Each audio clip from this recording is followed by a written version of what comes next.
India's number 1 varicose veins hospitals ఐబీసీను సంప్రదించండి. మీ నొప్పి లేని ప్రయాణాన్ని ప్రారంభించండి. వాగర్థావివ సంపృక్తౌ వాగర్థ ప్రతిపత్తయే జగతః పితరౌ వందే పార్వతీ పరమేశ్వరౌ. ఆదిత్యాయ చ సోమాయ మంగళాయ బుధాయ చ గురుశుక్ర శనిభ్యశ్చరాహవే కేతవే నమః. శృంగేరి జగద్గురు పీఠాధిపతులకి, కంచి పీఠాధిపతులకి నమస్కారములు తెలియచేసుకుంటూ కార్యక్రమాన్ని ప్రారంభిద్దాం. వీక్షించేటువంటి ప్రేక్షకుల్లో చాలామంది గత కొన్ని నెలలుగా ఈ పక్ష ఫలాల గురించి మనం తెలియచేస్తున్నాం. రాశి ఫలాలు చాలామంది ఎంతోమంది ఆదరిస్తున్నారు. వాళ్ళ నిజ జీవితంలో చాలామంది నిజంగా జరుగుతున్నాయండి, మీరు చెప్పినట్టే జరుగుతున్నాయి, ఏ రోజుకు ఆ రోజుకి సంబంధించినటువంటి ఖర్చు కానీ ఆదాయం కానీ అలాగే ఉంటుంది, ఇక మానసికమైనటువంటి ఒత్తిళ్లు కూడా చెప్పినటువంటి రోజుల్లో ఉంటున్నాయి అని చెప్తున్నారు. కానీ కొంతమంది మాకు ఇవేవి జరగట్లేవు ఎందుకని అని చెప్పి అడుగుతున్నారు. అయితే ఇక్కడ క్లారిటీ మీకు ఒకటి తెలియచేస్తాను.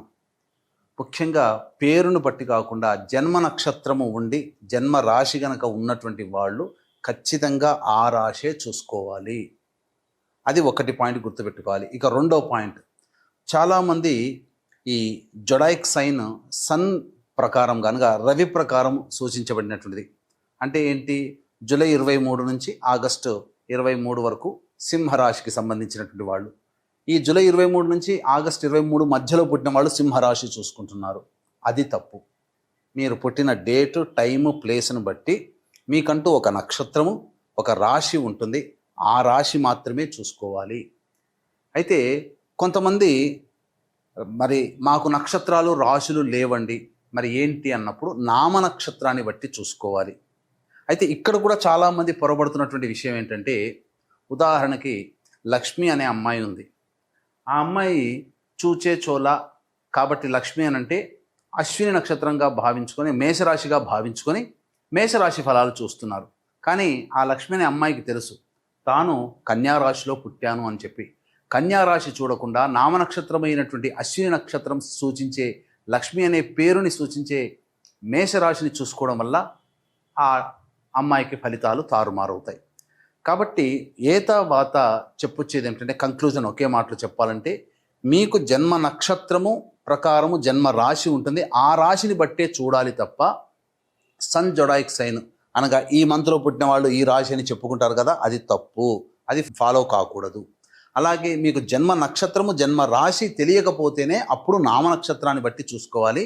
ఇది క్లారిటీగా అందరూ గమనించగల ప్రార్థన. అప్పుడే ఇప్పుడు నేను చెప్పబోయే ప్రతి పక్ష ఫలాలు చెప్పబోయే ఫలితాలు మీకు దాదాపుగా 90% మీకు సూట్ అవుతాయని చెప్పవచ్చు. ఇక గమనించుకున్నట్లయితే 12 రాశులకి సంబంధించినటువంటి ఫలితాలు మనం తెలుసుకునే ముందు ఈ యొక్క జూన్ 1వ తారీఖు నుంచి 15వ తారీఖు వరకు గ్రహ సంచారం ఏ విధంగా ఉందో తెలుసుకుందాం. యాజ్ యూజువల్గా శని మీనరాశిలో, రాహు కుంభరాశిలో, కేతు సింహరాశిలో, అలాగే శుక్రుడు మేషరాశిలో మరియు వృషభ రాశిలో రవి సంచారము, 6వ తారీఖు వరకు బుధుడు వృషభ రాశిలో, 7వ తారీఖు నుంచి బుధుడు మిథున రాశిలో, అలాగే గురువు మిథున రాశిలో, కుజుడు 6వ తారీఖు వరకు కర్కాటక రాశిలో, తదనంతరం 7వ తారీఖు నుంచి కుజుడు సింహరాశిలో మరియు కేతు కూడా సింహరాశిలోనే సంచారం చేస్తున్నాడు.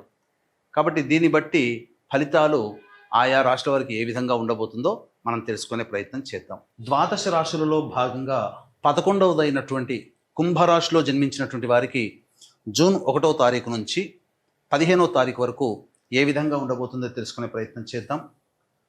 రాహువు జన్మరాశిలోనే, కేతు సింహరాశిలో ప్రభావం వెరసి అన్ని విధాలుగా ముందడుగు వేసి మొండి ధైర్యంతో, నన్ను ఏదైనా కానీ ఆత్మవిశ్వాసంతో మొండి ధైర్యంతో ముందడుగు వేసేటువంటి అవకాశాలు కలుగుతాయి. ఇక 6వ తారీఖు వరకు కర్కాటక రాశిలో కుజుడు సంచారం చేస్తున్నటువంటి కారణం చేత అద్భుతంగా ఉంటుంది. అంటే అన్ని విధాలుగా జయం అనేటువంటిది కలుగుతుంది. ముఖ్యంగా ఇతరులతో ఉన్నటువంటి సమస్యలు ఏవైతుంటే అవన్నీ పరిష్కరించుకుంటారు. ముఖ్యంగా లోన్లు శాంక్షన్ అయ్యే అవకాశం ఉంటుంది. రావాల్సినటువంటి రాని బాకీలు వసూలవుతాయి. అలాగే భూ వివాదాలు, ఆస్తి తగాదాలు 6వ తారీఖు లోపల పరిష్కారం చేసుకోగలిగితే మేలు. 7వ తారీఖు నుంచి కుజుడు సింహరాశిలో సంచారం చేస్తున్నటువంటి కారణం చేత మొండి ధైర్యము ఆత్మవిశ్వాసం స్థానంలో అతి ఆత్మవిశ్వాసము అతి మొండితనము పెరగడం, ఈ కారణం చేత అందరినీ కూడా చులకనగా చూసేటువంటి స్వభావం పెరుగుతూ ఉండడము, మీరే గొప్ప అనే స్థాయికి వెళ్ళిపోవడము, ఈ కారణం వల్ల చాలా మటుకు ముందు ముందు భవిష్యత్తులో సమస్యల వలయంలో చిక్కుకునే సంఘటనలకి మీరు పునాది వేసుకుంటారు. కాబట్టి తగ్గి ఉండే ప్రయత్నం చేయండి. ఇక 2వ రాశిలో శని సంచారం చేస్తున్నటువంటి కారణం చేత మీనరాశిలో ప్రధానంగా ధనపరమైనటువంటి విషయాల్లో కాస్త జాగ్రత్తలు పాటించండి. మీ దగ్గర ఉంది కదా అని చెప్పేసేసి ఎవరికి పడితే వాళ్ళకి అప్పుగా ఇవ్వడమో లేకపోతే సహాయం ద్వారా మీ డబ్బుని కోల్పోతారు. ముఖ్యంగా కుటుంబపరముగా అనగా కుటుంబానికి సమయం కేటాయించలేని పరిస్థితి కలుగుతుంది. ఇక శుక్రుడు మేషరాశిలో సంచారం చేస్తున్నటువంటి కారణం చేత నూతన వ్యక్తులు పరిచయం అవుతారు, నూతన స్త్రీలు ముఖ్యంగా పరిచయం అవుతారు. అలాగే ఇతరుల సహాయ సహకారాలతో మీ పనులన్నీ చక్కబెట్టుకుంటారు. ముఖ్యంగా అన్ని విధాలుగా ఒక ఆనందదాయకంగా గడపడానికి మీరు మార్గాలు ఏర్పరచుకుంటారు. అలాగే మీ యొక్క హోదాకి మించి ఖర్చులు కూడా పెట్టే అవకాశం ఉంది. అంటే హోదాకి తగ్గట్టుగా హోదాని ప్రదర్శించడం కోసం అనవసరమైన ఖర్చులు కూడా పెట్టే అవకాశాలు గోచరం అవుతున్నాయి. ఇక 4వ స్థానంలో ఈ యొక్క బుధుడు 6వ తారీఖు వరకు సంచారం చేస్తూ ఉండడం, ఈ కారణం వలన మీ తెలివితేటలతో అన్ని సమస్యల్ని పరిష్కరించుకోగలుగుతారు. ముఖ్యంగా ఉద్యోగంలో రాణింపు ఉంటుంది, ఇంటర్వ్యూలో ఉన్నటువంటి వాళ్ళు సెలెక్ట్ అవుతారు.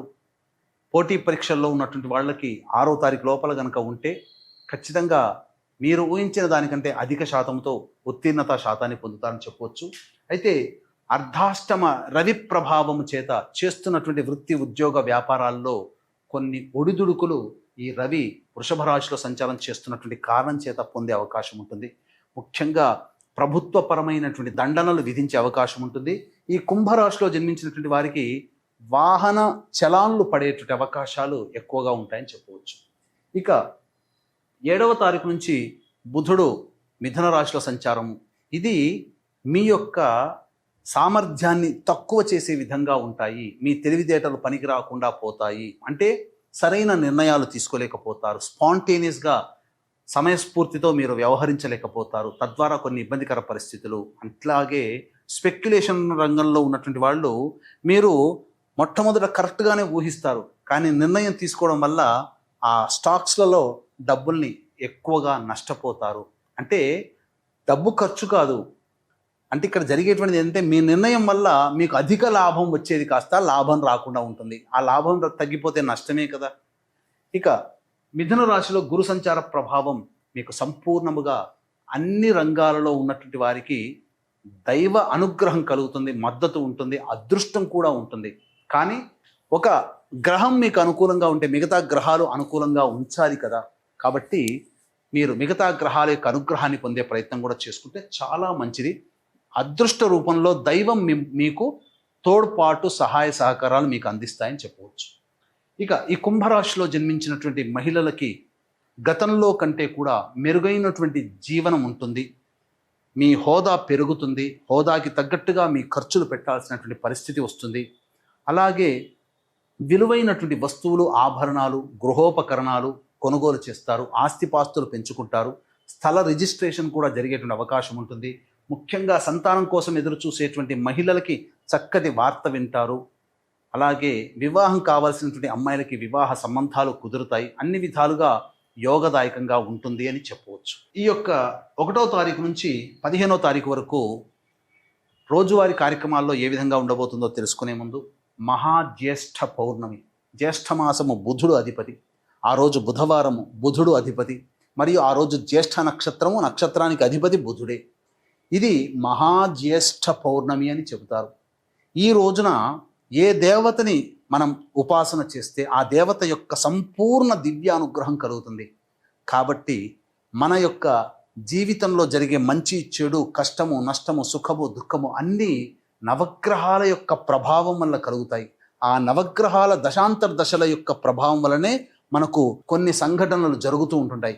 కాబట్టి ఇట్టి నవగ్రహాల సంపూర్ణ అనుగ్రహం మనకు కలగాలనేటువంటి యొక్క సదుద్దేశంతో ఆ 11వ తారీఖు జ్యేష్ఠ పౌర్ణమి రోజున, మహాజ్యేష్ఠ పౌర్ణమి రోజున సంపూర్ణ నవగ్రహ శాంతి, అలాగే జాతకరీత్యా విద్య, వివాహ, ఉద్యోగ, దాంపత్య, అనారోగ్య సమస్యల నివారణకై సర్వదోష నివారణ పూజల హోమాలు మీ గోత్రనామాదులతో జరిపించి శక్తిపాతము చేయబడినటువంటి కరుంగలి మాల మీకు అందించడం జరుగుతుంది. అవకాశం ఉన్నవాళ్ళు కార్యక్రమ తదనంతరం కాంటాక్ట్ చేసి మీ గోత్రనామాదులు నమోదు చేసుకోవచ్చు. 1వ తారీఖు, 2, 3, 4 తారీఖుల్లో జీవితం చాలా గొప్పగా ఉంటుంది. అన్ని విధాలుగా ఆనందదాయకంగా ఉంటుంది. మరీ ముఖ్యంగా రాని బాకీలు వసూలవుతాయి. నిరుద్యోగస్తులకి ఉద్యోగం లభించే అవకాశం ఉంటుంది. ధనపరమైనటువంటి సమస్యల్ని పూర్తి చేసుకుంటారు. విందుల వినోదాల్లో పాల్గొంటారు. కుటుంబ సభ్యులతో ఆనందంగా జీవిస్తారు. 5, 6 తేదీలలో ఖర్చులు అధికంగా ఉంటాయి. మానసిక ప్రశాంతత లోపిస్తుంది. అనవసరమైనటువంటి వివాదాల్లో తలదూర్చుతారు. ఏ పని చేయాలన్న ఆసక్తి ఉండదు. ముఖ్యంగా ప్రశాంతత లేని జీవితం గడుపుతారు. 7, 8, 9 తారీఖుల్లో సంతానం మూలకంగా ఖర్చులు, సమస్యలు పెరుగుతాయి. విభేదాలు పెరుగుతాయి. అలాగే వృధా కాలయాపన జరుగుతుంది. ఆస్తి గొడవలు పెరుగుతాయి. ముఖ్యంగా ధనము కూడా బాగా ఖర్చు అవుతుంది అని చెప్పవచ్చు. 10, 11, 12, 13, 14 తేదీల్లో వృత్తి, ఉద్యోగ, వ్యాపార రంగంలో ఉన్నటువంటి వాళ్ళకి మంచి స్థితిగతులు కలుగుతాయి. అధిక ధనాదాయం చాలా చక్కగా ఉంటుంది. మీ అవసరాలకి, ఖర్చులకి మించిన ఆదాయం లభించడం ద్వారా చాలా సంతోషంగా ఉంటారు. ముఖ్యంగా ధైర్యంతో ఉంటారు. ఇక రాని బాకీలు కూడా వసూలవుతాయి. ఆనందంగా జీవిస్తారు. నిరుద్యోగస్తులకి ఉద్యోగం లభిస్తుంది. 15వ తారీఖు రోజున మాత్రం ఖర్చులు అధికంగా ఉంటాయి. అనవసరమైనటువంటి ప్రయాణాలు చేస్తారు. ముఖ్యంగా ఏ పని చేయాలన్న ఆసక్తి ఉండదు. సరైన నిద్ర ఉండదు. సమయానికి భోజనం చేయరు. ఒక జిగ్జాగ్ లాగా ఉంటుంది. వృధా కాలయాపన ఎక్కువగా ఉంటుందని చెప్పవచ్చు. ఇక గమనించుకున్నట్లయితే ఇప్పుడు చెప్పబడినటువంటివన్నీ కూడా మీ దైనందిన కార్యక్రమాల్లో జరిగే మంచి, చెడు, ఆదాయము, ఖర్చులు.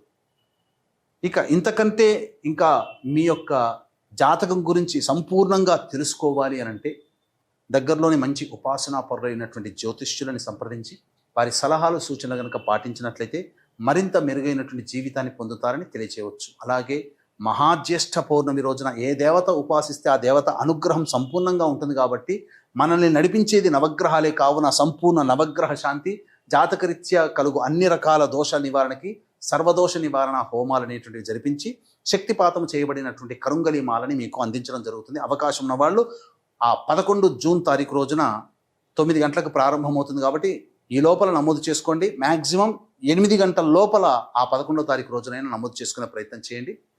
సర్వం శ్రీ ఉమామహేశ్వర పరబ్రహ్మార్పణమస్తు.